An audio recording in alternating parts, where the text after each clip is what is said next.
Pastor, I'm glad you're here with me because I have a few more questions for Okay. our parents and families. Sure. Mainly, you mentioned in the Passion service that we're going to have the Lord's Supper, and typically kids are with me Right. on a Sunday morning and Kids for Worship, so they're not necessarily always in. They probably maybe have never seen the Lord's Supper, or maybe they have. So we really want to just talk through just what the Lord's Supper means for you and your family and here at West Conroe Baptist Church. So I'm sure parents have lots of questions, but going into the Passion service and doing the Lord's Supper, we want to try to prepare families. So maybe the first question you would ask is who gets to participate in the Lord's Supper? Right. The Bible's very clear that the people that take the Lord's Supper should be people who have professed Christ already as their Lord and Savior. This is not just some ritual that we go through that, oh, it's kind of neat to drink some juice and eat some bread. It is a declaration of faith. It is exactly the same purpose as baptism. When I'm talking to kids, I explain to kids that baptism is like putting on a baseball jersey because I'm a member of a team. If I go put on an Astros jersey, that doesn't make me first baseman. Sure. But if I go make the team, they're going to give me a jersey and say, you wear this jersey when you go out on the field. So that I can tell everybody I'm a Houston Astro, I'm not a New York Yankee or somebody else. Baptism and the Lord's Supper is the same thing.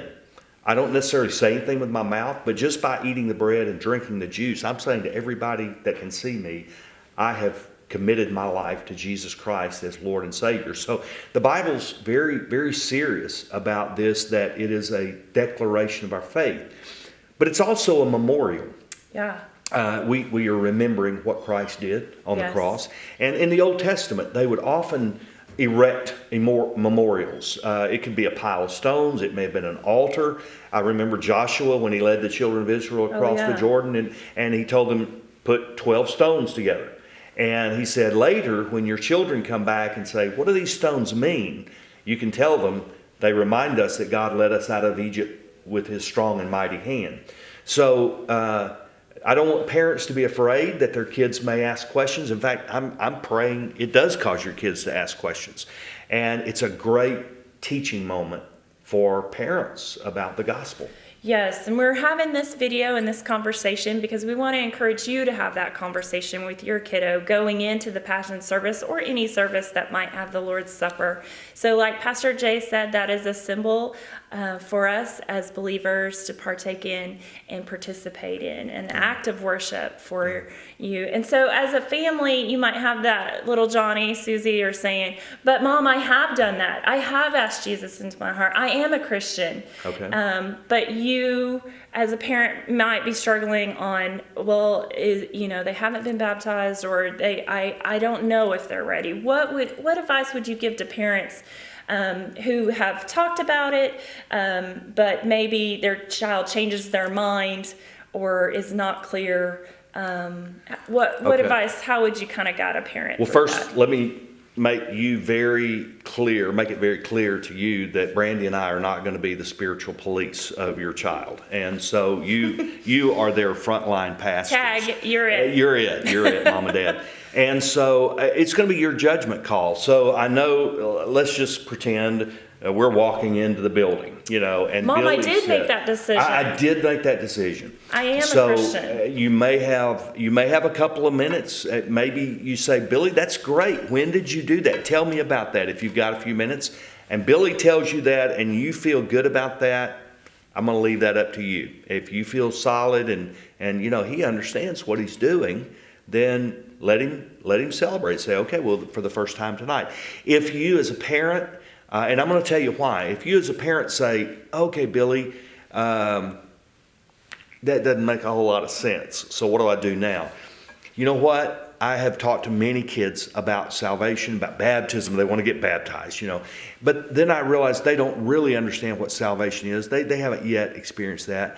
And I tell them, one day you're going to do this. One day you're going to be able to do this. But not right now, because you're not quite ready yet. And I don't want you to be confused. And Mom and Dad, here's what can happen. If we baptize kids before they're ready, or they start taking the Lord's Supper and they've never come to that place yet of committing their lives to Christ, sometime down the road, their heart's going to become convicted. they're going to feel this guilt that I've disobeyed God. Why am I feeling this way? I've been doing these things, and it confuses them. They are not Christians because they take the Lord's Supper. We take the Lord's Supper because we're Christians. We wear the jersey because we made the team. And so at that point, Mom and Dad, I would just say, Billy, that's great, and we're going to talk about this after we go home. But for tonight, the service is fixing to start, and so we're going to go on in, and Dad and I are going to take the Lord's Supper. But tonight, I want you to wait. But we're going to talk about it after the service. That's great advice to families, and it's hard to tell our kids no, but God says let your yes be yes and your no be no, and so that's a great encouragement to parents. Yeah, we don't want to confuse them. Yeah, and just to say, wait, this is something that you will get to take part, but tonight Mom and Dad are asking you to wait, and encourage them. You watch what we do, and listen. To Pastor Jay, listen to us as we read it, and see if you can remember, why are we doing this? What does it mean? What does that bread mean? What does the cup mean? So again, use it as a teaching moment. Yes. Our hope and prayer is that this just continues to lead to more conversations. And we are here for you. Just call and ask or text or message us and let us know if you have questions. We'd be happy to talk through those things with you. Absolutely. But I have several resources in my office too. And we are talking about that in kids ministry. We are talking about it a lot. So my prayer and hope is that they're coming to you with those questions. So thanks for joining us. And I hope that answers your questions or creates more. Just let us know either way. And we'll see you at the Passion service. Bye-bye.